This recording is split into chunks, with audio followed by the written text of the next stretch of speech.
I'm here to talk about success.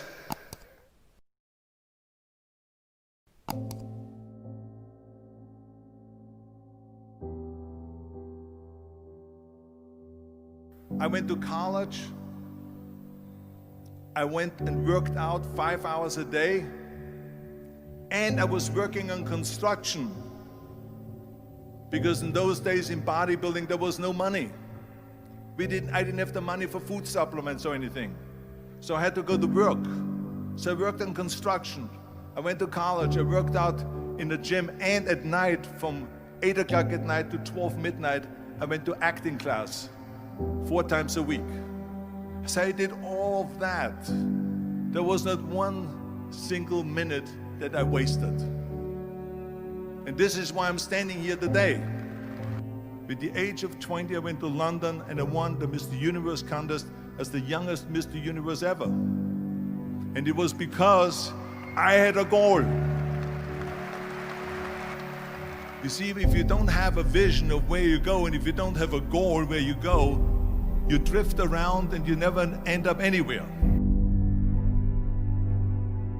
74% hate their job in America. The majority of people don't like what they're doing, because they're really not doing it because they didn't have a goal and they followed this goal. They just aimlessly drift around, and then all of a sudden there's a job opening, so they get that job because you have to work.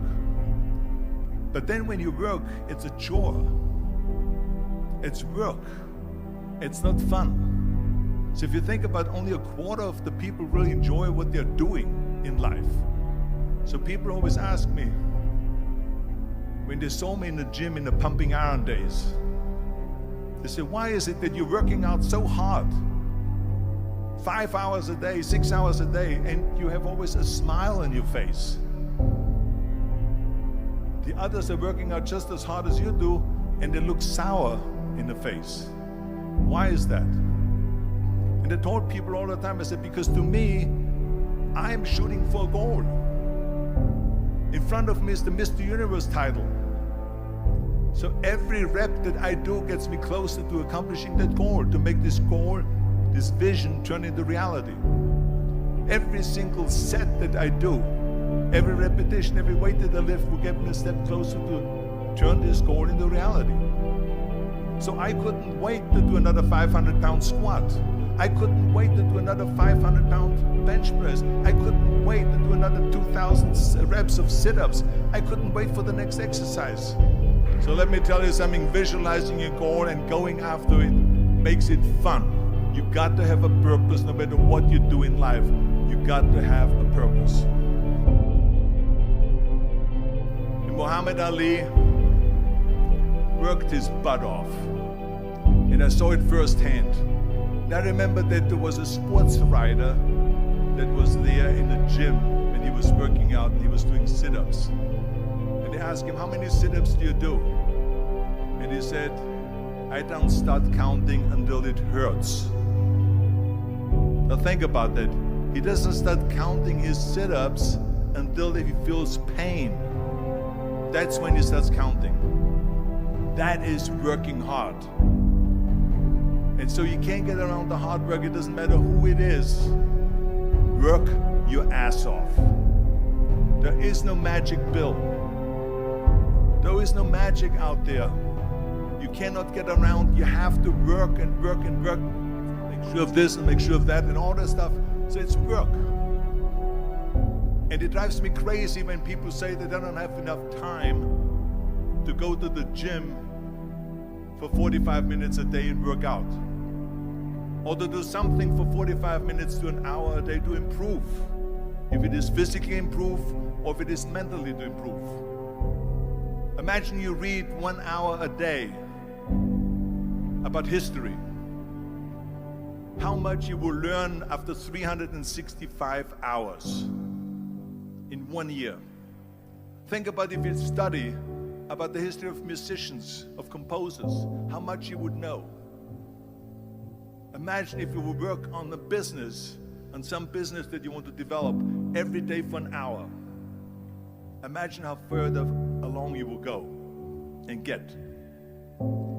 So it drives me nuts because we have When people say we don't have the time, we have 24 hours a day. We sleep 6 hours a day, so that gives you still 18 hours. So there's someone shaking their head out here in front. They say probably, I don't sleep 6 hours, I sleep 8 hours, right? Or just sleep faster. So we have 18 hours a day. The average person works around 8 to 10 hours. So let's assume it's 10 hours, so we have 8 hours left.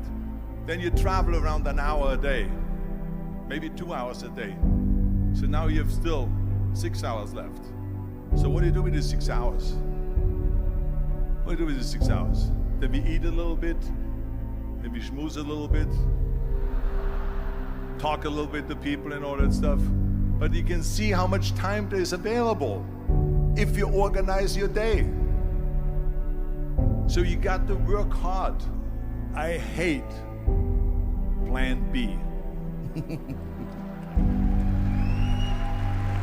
And I tell you why.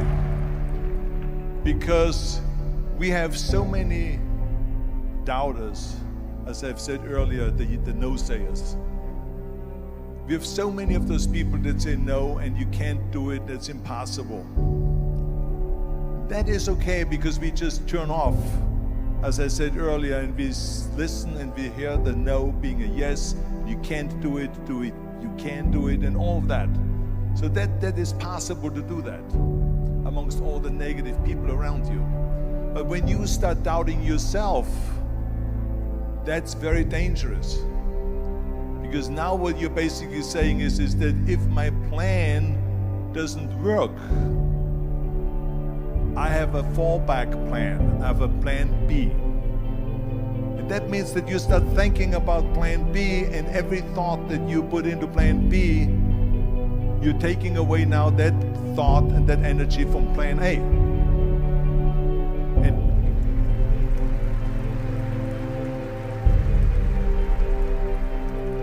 And it's very important to understand that we function better if there is no safety net, because plan B becomes a safety net. It says that if I fail, then I fall and I get picked up and I have something else there that will protect me. And that's not good, because people perform better when there's no safety net.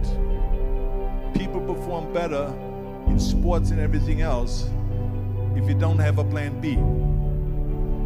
I'm telling you, I've never ever had a plan B. I made a full commitment that I'm gonna go and be a bodybuilding champion. I made a full commitment that I'm gonna be in America. I made a full commitment that I'm gonna get in the show business and I'm going to be a leading man. No matter what it takes, I will do the work. I will do the work over and over and over until I get it. And the same was in politics, in everything like that. So to me, it is very dangerous to have a plan B, because you're cutting yourself off from the chance of really succeeding. And the reason, one of the main reasons why people want to have a plan B is because they are worried about failing. What is if I fail, then I don't have anything else? Well, let me tell you something, don't be afraid of failing, because there's nothing wrong with failing. You have to fail in order to climb that ladder. There's no one that doesn't fail. Michael Jordan said in one of his interviews, when they said, "You're unbelievable, you're the greatest basketball player of all times." I mean, tell me about that. And he says, well, you're just mentioning the successes. But he says, for me to become the greatest basketball player, I missed 9,000 shots when I was playing basketball at the NBA games. So during these games that he was so successful, he missed 9,000 shots. Does it make him a failure? No. He's one of the greatest basketball players of all times, but he failed 9,000 times. Do you get it? We all fail. It's okay.